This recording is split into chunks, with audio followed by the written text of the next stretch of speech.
Hello, Dr. Jimmy here once again, caught in the contrast. You can't really see me, so let's step forward so you can see me better. There I am, wearing this Avengers t-shirt. Yes, it has very little to do with Halloween Horror Nights, in fact, nothing at all. No, we won't be doing any Marvel characters, not after that whole thing that happened back in 2002 with the Carnage.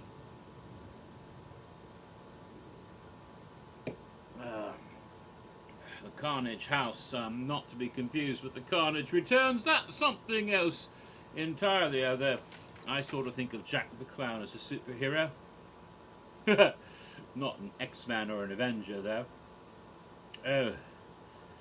Well then, where did I leave off? This is, of course, my 12th video in my series on the history of Halloween Horror Nights 2020 Years of Fear.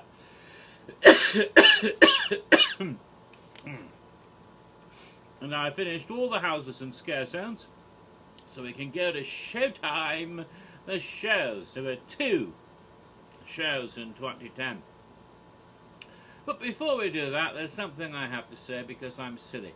The other day, I was phoning up my t-shirts. I have all these bloody t-shirts, and I was phoning up some that had come back from the laundry and putting away into the stacks of shirts, so they go into the same order, roughly, not really the same order, but in an order that roughly would not mean I wear the same shirt all the time, you see. So that way, I go through that, putting them on the bottom of each of the many stacks of shirts, each one that comes out, so that it sort of has a rotation of some sort, although not in there's a randomness built in, so that it isn't going to be the exact same order, but still, more or less. That's too much information already, sorry about that. But anyway, while I was doing so, I saw a shirt from previously, and oh yeah, there's that shirt from Halloween Horror Nights 17, the Carnival of Carnage, and of course it has the bloody print on it, and it says, what does it say? It says, choose thy fear. Choose thy fear. And I was thinking about, of course, the icon of fear from, of course, 3 years later in 2010.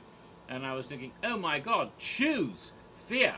And I realized we did, didn't we? When we did that whole Legendary Truth thing, putting those bits and pieces together, opening up the lantern. Wait, he came out of a lantern. He was contained inside something, and then when we chose him, he was released. So we chose fear. We choose fear, I choose you, and then he comes out of a lantern, out of a containment unit, and then emerges. Oh my God, fear was a Pokemon. Who knew? Alright, silliness out of the way. Let's go on. That's why we haven't seen him since 2010. Now I understand. Okay, so there were 2 shows, and the first show was called, well, actually 3 shows in a way, oddly enough, but actually 2 of the shows were pretty much not the same show, but interrelated. It was Brian Brushwood returning to Horror Nights for the first time since 2008. He came back, finally, and performed 2 different shows. Not just one show, but 2 shows called Menace and Malice. Wasn't that big of a difference between them. If you're not familiar with Brushwood, he is a young magician, sort of in the sort of postmodern magician style or genre, the sort, you know, not David Copperfield or Doug Henning or Houdini or any old school magicians. These are the spawn of Penn and Teller. These are the people who've come after them and have that whole hit, deconstructed magic. Okay, I'm going to do a trick for you. It's only a trick. And they do something, extreme magic, that sort of thing, where they put a spike through there. Now, it's only a trick, and it goes all the way through, and blood spurts out, and they tell you it's a trick the whole time they're doing it, so you know it's not real, but it's still pretty effective. Michael Carbonero on the Carbonero effect can be thought of that way. His biggest trick, though, was Graham Norton. If you've seen what I've seen, you know what I mean. There was something else Lots of people like that out there. But Brian Brushwood, he's sort of like the naughty boy of magic. He does the whole scam school thing, you know. His idea's not so much a magician. He is a magician, but he's also a scam artist. That's the whole idea, scamming, you know, like Penn and Teller, the same thing. And it's sort of a naughty boy thing. He comes out wearing his shorts and t-shirts, and he has his hair like Bart Simpson, all done up in spikes. So you kind of expect the sort of juvenile behavior, the sort of things he does, and that's the sort of tricks he does. And both of the shows, I really didn't see much of a difference between Menace and Malice. It was pretty much, I think they just gave him 2 different shows, so he has 2 20-minute show periods rather than having 1 40-minute show period, and that way they could break it up a bit. A lot of it was some of the same stuff you'd seen if you'd been to Halloween Horror Nights 17 or 18 when he previously performed. For example, the bed of nails trick, the one where something goes up his nose and comes out somewhere else. There's the one with the hand puppet, you know, the funny hand puppet, Mr. Happy Pants, always like him. The one with the iPhone, or the smartphone with the really big jump scare on the screen above, you know, Captain Audi. There was a couple other famous tricks he does all the time. Pretty much the same tricks that he does. Lots of fun, enjoyed it, but was really nothing new, although they did have a merchandise kiosk, because it was performed on the Beetlejuice stage rather than the animal actors like it had been the last time. So on the Beetlejuice stage, of course, now that's not there anymore, but it was on there with all the neat gothic castle-like sets, and so that gave it a certain ambiance, I suppose. And in the courtyard area, you could get merchandise kiosks was set up. They had books and videos and T-shirts, so you didn't have to be an attractive female and be a volunteer with Happy Pants in order to get the Happy Pants T-shirt that time. Before, the only way to get the I Heart Mr. Happy Pants T-shirt was to actually be brought up as an and Brushwood likes ladies, so he brings a cute girl up to do the Happy Pants thing with, which really sounds wrong, but you know, he doesn't bring a guy up for that. He brings guys up for other stuff, like to put him in a straitjacket or something. I don't know. In this, I'm thinking of the wrong show, but he doesn't bring guys up for that, but for other things. But usually he brings the girl up to do that and gives her the Happy Pants T-shirt. But you could actually get the shirt, and I did, by buying it at the kiosk. Both the Mr. Happy Pants is Watching You and the I Heart Mr. Happy Pants T-shirts were available there, so that was fun. Brian Brushwood, or Schwood, as some people call him, I don't think he's been back since 2010. I don't think he was there in 2011.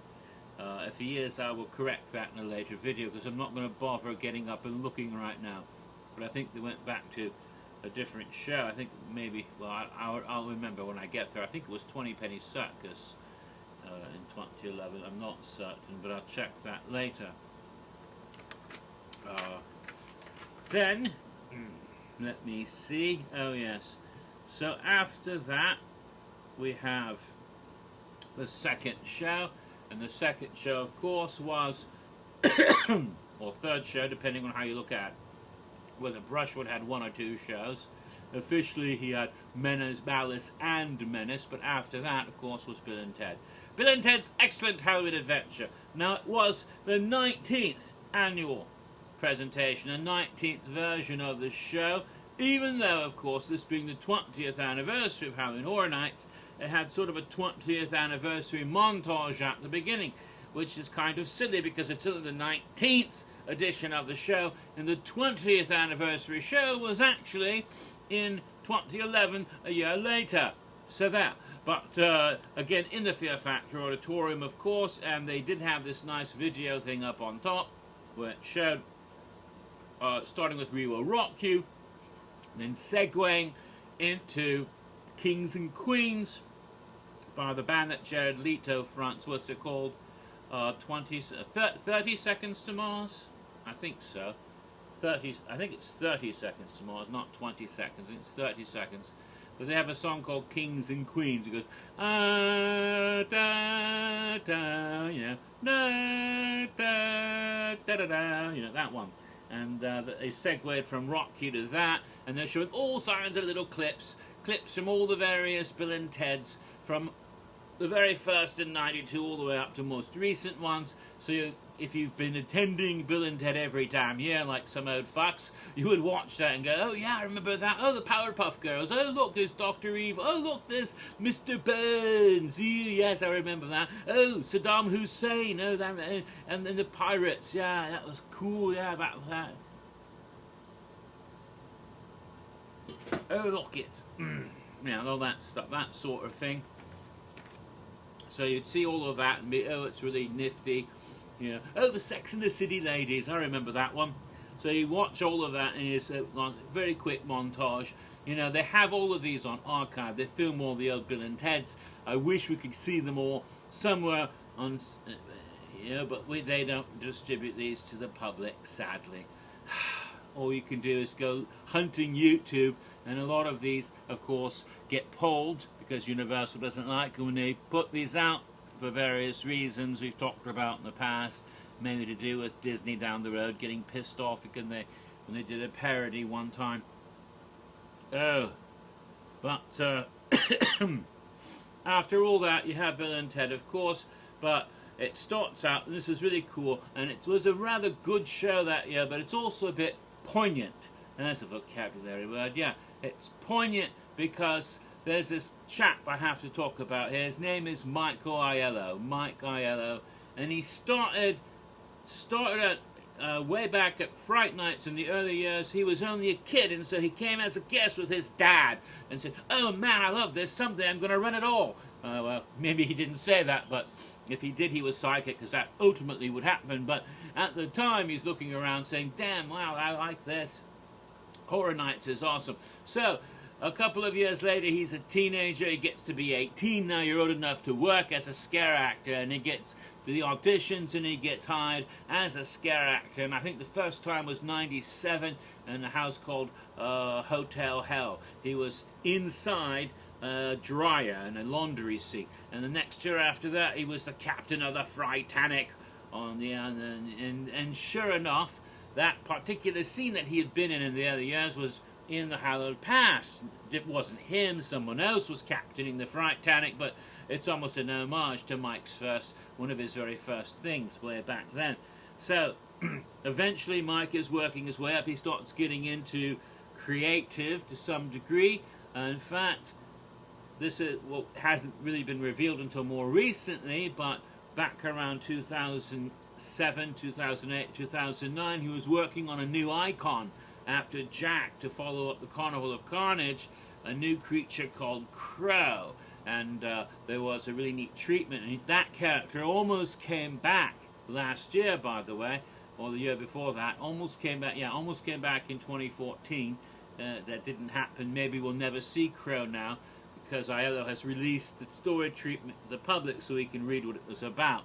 So, but nifty, so he had some of that sort of work going on in those days. But from around, I think, year 2000 or so, 2001, somewhere in there, he started working on Bill and Ted's Excellent Halloween Adventure as the primary writer and director of the show, and was doing that for all these years. That was his main job at Horror Nights, was the man who was in charge of Bill and Ted. That was his big deal, and that's what he was doing all the way up until 2010 was his last year. It was Mike's last year writing, directing Bill and Ted's Excellent Halloween Adventure, and because he got a promotion and he was going to move up to bigger things. Remember, I mentioned 2009, J. Michael Roddy left. Well, in 2010, he was given the promotion, and Aiello eventually became the head of creative, which means he's involved in designing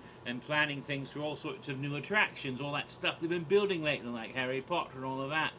He's really involved in his team's work on that, and creative, and that also, he is the showrunner for Horror Nights, and has been since 2011. Okay, so he's the man now. So a little kid went there back in the early 90s. Now, all grown up, runs the place, has his own little kids. Maybe someday they'll be running something here or some other park somewhere else, or perhaps they'll be doing a real job. That's evil. But anyway, that just shows it's a circle of life, you see.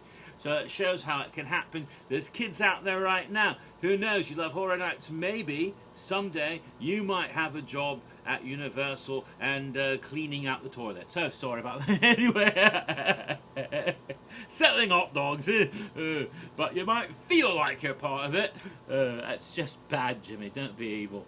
All right. So getting back to the show. So there was some tear-jerking because we knew it was Mike's last night. Those of us who were last year doing Bill and Ted, and we knew that this was the last one he would do. Those of us who are fanatical, psychotic people who follow every little detail like we do, and are aware of who does, you know. New guy doing the show's name is Jason, by the way, and of course, if you go there to Bill and Ted and say, "Hey, Jason," about 7 different people are going to answer because half the people involved at Bill and Ted are named Jason nowadays, several of the cast and the director. So who knows who? Be careful when you say Jason. You don't know which one's going to answer. But getting back to what I was saying, the Bill and Ted show. So it starts out with that lovely montage, and then I mentioned this because Mike Aiello was his last show, but also there's something about Mike that's true, and I've used this for April Fool jokes in the past. He's a nerd, but that's a good thing. You know, he's my people, nerds and geeks and science fiction, fantasy, horror, fanatics. But one of the ways that he's a big nerd is, of course, he's a huge Doctor Who fan. Big Doctor Who fan. Follows that psychotically like I do, of course. My Panama hat is a reference to the first Doctor, if you must know. But getting back to him, so he's always wanted to put Doctor Who into the event some way or another, and he started with this show in 2010. In fact, almost every year since, you can find some Doctor Who reference somewhere at Halloween Horror Nights. Whether it's a Weeping Angel in a house in 2011 and then comes back a couple more times, a TARDIS in another house in 2013, you see that quite a bit. Actually, those Weeping Angels keep popping up year after year in different houses, different places. But and then, you know, there was one back in a house last year too. They didn't have the TARDIS in the werewolf house last year, but they did have the Weeping Angels show up again in Jack Presents. So we do see that, and the Doctor was in a show. So you do see that quite a bit. There's a little wink or nod to Doctor Who. Maybe someday, I've always hoped, and I made April Fool pranks, we might actually have a Doctor Who scares on our house, but I don't know if that's ever going to happen. But he did first appear at the event 2010 in parody in Bill and Ted's Excellent Halloween Adventure. So the Doctor, who is also a time traveler, this is the David Tennant 10th Doctor, even though the 11th Doctor, Matt Smith, had already started by then at BBC. But now David Tennant's Doctor comes out with his red trainers and his long coat, and he goes up to Bill and Ted, his fellow time travelers, and warns them about the future. And he shows them a video which Bill and Ted themselves have sent to themselves from the future to the past, which is now the present, on their iPhones. And it shows a huge explosion. The whole set has been blown to bits, including the audience. Everything is bloody. Bill and Ted are lying there dying in their last breath. They warn themselves, well, dude, we're dead, dude, or something like that. I know what number you're thinking of, 69. And so, like, whatever, they're dying. So there's proof that they're going to die in just a little bit longer, probably about 20 minutes, right about the time the show ends. And, you know, they have to do... The only thing they can to stop it is then cut short, because this douche comes out of the set, which is like some big radio speakers or something, sort of heavy metal looking design. This douchebag comes out. That's the best way to describe him. He's a guy in a suit, young urban professional douchebag type, comes out and kicks the Doctor off the stage. It's, what the hell, man? What's this all about? And he says, you know, his name is Richard Head. Get it? Dick Head. And he's gotten the rights to Bill and Ted. and he's going to take over because it's, you know, Bill and Ted are from the frickin' 80s, man. That's like, you know, ancient history. This is the 21st century. It's the second decade of the 21st century now, 2010. So it's time for a new reboot, a new Bill and Ted. It has to be recast. And so he brings out the new Bill and the new Ted, who have been recast for this new generation. And they're Justin Bieber and The Situation from the Jersey Shore. Holy fuck! And we'll continue this in part 13.